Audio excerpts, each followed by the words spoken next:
What's up, folks? Now, like it or not, the drip token, the native token of the drip network, has flipped to an inflationary status right now. So more mints are happening on a daily basis. The tax vault cannot keep up, unfortunately, from all the deposits and hydrates, because lots of claims and lots of dividends are being distributed on a daily basis. So in this video, I'm gonna be presenting ways of how I think the network can flip from the inflationary status back to its original purpose of it being a deflationary token. So this one you wouldn't want to miss.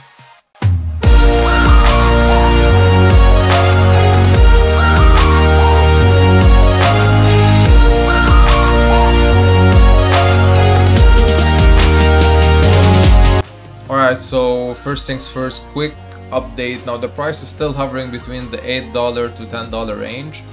Now all of this, the stability here, is in anticipation of everything that's coming up. Now the animal farm updates have been released. I have actually a video on this on my channel, so you can go check it out if you wanna get up to date with everything that's coming with Animal Farm V2. Now there's no official date, but it's set to launch somewhere in October, but there's no specific date yet. And also the upcoming extra utility for drip with scratches, also I did a video about that, you can check it out as well. I'm gonna leave links below. So we have an anticipated demand with that coming up. And also we have a few extra polished updates, like a new user interface for drip. We have talks about an extra protocol on top of the faucet and the reservoir, so we don't know much about these yet, but what we do know is that they're gonna be like an extra layer, so it's not like it's gonna change the protocol altogether, but whenever you do want to exit, let's say the faucet claim and sell or whatever, you can do something on top. So let's see what this ends up being. However, in my personal opinion, and looking at all the analytics today, I think in order to flip back to being a deflationary token and stay there, because yes, we are in a period where we anticipate more demand to the ecosystem because of all the bullish news. I am actually all for all the news coming up, and I can see that demand is gonna rise. However, if you don't change things at a protocol level, tokenomics wise, all this demand can be eaten up really quickly by inflation as time goes on. So sometimes you have to go back and change the infrastructure in order to, you know, build a better foundation in order to build better things on top. Now, with that being said, I said that you have to look at analytics and see where we stand today. Put the price aside. Our faucet obligations are about 34 million, so there's about 34.6 million drip tokens staked inside the faucet, so deposits available, let alone the 852,000 drip tokens sitting in wallets. That number keeps on rising on a daily basis. Now I actually did post a video about proposed tax changes when it comes to the faucet itself, and the main variable there was to include the burn mechanism, actual burn, where you take out the tokens and dump them into the burn address, because the major misconception previously was that whenever people enter the faucet and deposit, people thought that these tokens are burned, but in reality they are just taken to the tax vault, so they're still with us. However, with including a burn mechanism and taking into consideration the time constraint and the anticipated demand, you can actually try and offset this inflation as time goes on. However, even with this, there could be some complications along the road, especially if we don't fill up the tax vault to pay up dividends. This could put a dent. Like inflation can happen, but deflation can happen, so tokens are burned, but inflation can become greater because there's not enough tokens in the tax vault. With that being said, I just have a few extra ways that can be used. Now, of course, there are pros and cons to these ways, though nothing is set in stone. Now, before I dig deeper, if you go to the drip token address on BSC scan and you check what the tax vault status is today. Now I checked it yesterday, it was actually on the second page, but now it's here. So we have about 4.5k tokens in the tax vault. However, keep in mind that the fluctuations are happening, so we're getting tokens in, but they're getting eaten up in the span of 24 hours or less. So I wouldn't expect that to last unless we're gonna have a major influx. Now, whatever I wrote here are ways that I think can be beneficial. Now, maybe not alone, but combined together with everything I have put up previously with the proposed tax structure, they could actually give us a nice outlook from a long-term perspective. Now, this is something, again, those are not things that I have invented. Those are out there and they can actually be experimented with. Like the first one being the tax emissions from a dynamic point of view. So instead of, sorry, not tax emissions, I mean daily dividend emissions, because right now we're set at 1% a day. Either you claim every day, hydrate, whatever you do, you're gonna still get 1% a day. Now, what if you can actually put this into a dynamic structure, whereas the more you claim, the less you earn on a daily basis and vice versa? And those are percentages that I have put. I didn't go full on math, so I didn't take any percentage point, apply it to a model, and then come up with a sustainable outlook. I just put percentage points based on what I think from a first glimpse perspective could be beneficial. So keeping in mind that the first number here is how many days you hydrate and the second number is how many days you claim. So it would give you if people, because there are several people in the drip ecosystem who are hydrating on a single on a single streak, so every day.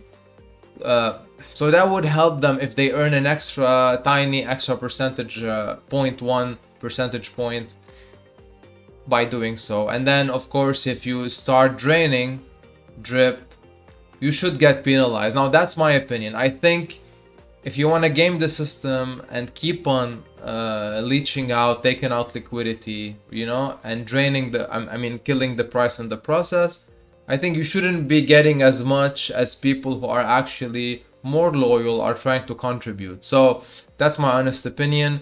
However, there are always limitations to this, and other protocols have tried to implement this, and what it did for them so far is that it creates a small upside in a 24 to 48 hour span, but then if there's no demand, there's nothing coming up, unfortunately it will go back down again, and then it will only delay the inevitable eventually. However, with drip and all the bullish news and all the bullish updates coming in, this could actually help, because demand will rise. From that perspective, we're covered, but then supply won't inflate as much in this sense. So price appreciation could be could have a better outlook from this perspective. Now the limitations, like I said, people are gonna get pissed, they're not earning as much, but I think if you want to take out money every day, you shouldn't be taking out as much as people who are actually contributing, promoting, and keep on hydrating and even DCAing. But that's my opinion. Now, second way that is very popular and going around today with ROIdapps, I'm not a huge fan of this for drip itself, but I decided to put it here, where you would implement an LMS system. Now, an LMS system, if you're not familiar, is basically a treasury that accumulates funds and basically fixates the price in a certain range. Whenever the price goes up from the ceiling, let's assume it's the $8 in the cents, then the protocol will be selling tokens in order to bring the price down, and then vice versa. If there's a chance to go below the lower part, then it buys up the token in order to bring it back up. So it's all about keeping that treasury healthy to keep this price range in check. Now, unfortunately, if you want to implement an LMS, it's better to do so from the beginning of the project, from its inception. That way you can build up treasury through pre-sale and other ways, and then you can and then you can have some funds to start with, and then additional demand will bring funds into the reserve. Now with drip, that doesn't mean that this is impossible. On the contrary, I think it can be implemented, especially with the help of the reservoir. Even the reservoir can have some changes that contribute to LMS, but the major downside here is that there won't be price appreciation, and that's what people are counting on. People like to see that price increase if their daily intake and output increase with it. So for me, drip wouldn't work well with an LMS system, but I decided to put it here because this is also something that could lead to sustainability in the long-term future. Now the third thing I mentioned here is not basically aiding directly to a burn mechanism or decreasing the daily dividends or even limiting price appreciation, but this is an extra utility that can be used leveraging the drip platform, its community and its exposure. Now this has been done especially in DeFi protocols like PancakeSwap. So what PancakeSwap does from a marketing perspective, some projects come to PancakeSwap and tell them, okay, we're gonna delegate you a certain amount of tokens to your pools, and then people stake the native token of PancakeSwap, so Cake, and earn that token for a certain amount of blocks until that runs out. Usually it's a month or two, and then after that it's done. So what could be done in this sense is that after the launch of the animal farm, there could be pools where people can stake their drip tokens and earn another token from a project that comes to drip and says, look, hey, we want to market our project. Here we're giving you a certain amount of tokens, and then people can farm these tokens by staking their drip.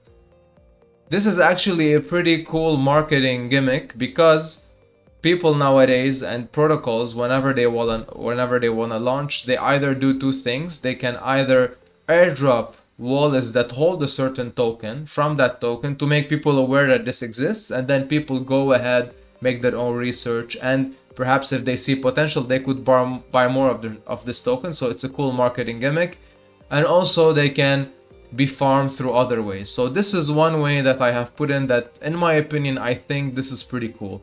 Imagine thousands, even hundreds of thousands of drip tokens being staked in order to farm a certain token. Because just by taking PancakeSwap's example, there are between all of these pools millions of Cake tokens staked in order to get these additional tokens. And we only have about 850,000 tokens of drip sitting in wallets. What if, now granted, I'm sure most of it is going to be used to farm in the animal farm with drip USD pool. I agree, but imagine having all of these tokens, instead of sitting into the wallet and potentially being sold, being used to farm other tokens that come to drip for marketing, for a marketing exposure push. Alright, that's it from me today. Thank you for sticking around and listening to everything I had to say. Now I hope I didn't ramble much, but I really wanted to get the message out there that there's always a way to go around the situation that you're in today. Now again, I'm not a developer nor an expert. I'm just a guy who sees stuff, who is exposed to so many projects, and sometimes like to basically dabble with thoughts in his head and put them on paper, and also put them for others to see, because who knows, right? Sometimes it could take you 1,000 ideas in order for one to pan out and become a success. Now, I know this video is not a short one, but it's worth a watch. And I also want to say that I appreciate all the people that have been subbing to the channel, watching the videos, liking them. This really means a lot. It helps the channel grow and all of that. So yeah, a sub would be fantastic, because it really helps us new kids around the block dish out more valuable content to everyone and expose this word we love the most to more people. As always, take care of your finances and trade responsibly. This was Roy with DeFi Ascension. Thanks for watching.